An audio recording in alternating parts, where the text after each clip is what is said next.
Chapitre 9. Réaction de combustion.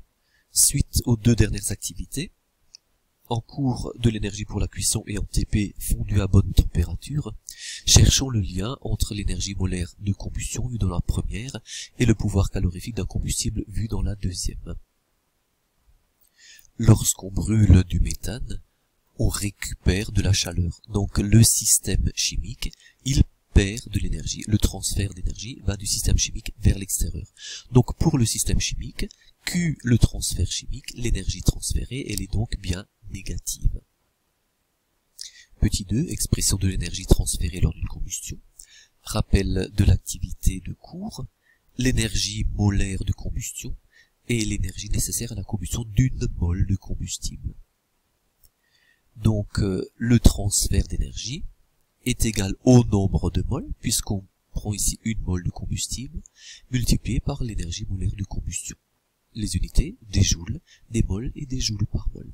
Je vous rappelle que toujours EM combustion était négatif, puisqu'une combustion est exothermique.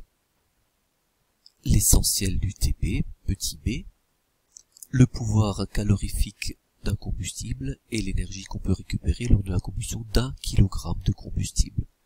Donc, puisqu'on parle d'1 kg de combustible, pour retomber sur des joules, sur l'énergie transférée, on multiplie bien par la masse en kilogrammes, avec les unités correspondantes. Ici, vous remarquerez le signe moins, c'est normal, puisque PC, le pouvoir calorifique, est positif, alors que le transfert d'énergie, il est négatif, comme vu précédemment. Un peu de maths, cherchons le lien entre les deux, c'est-à-dire entre l'énergie molaire de combustion et le pouvoir calorifique.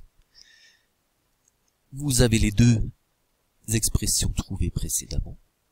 Elles sont égales puisque chacune des deux est égale à Q. Donc on prend la première qui est égale à la seconde. On retrouve cette formule ici. En isolant EM combustion, l'énergie molaire de combustion, on divise les deux membres par petit n, donc à droite ça nous fait moins petit m sur petit n, masse divisée par la quantité de matière, et on tombe bien sur la masse molaire.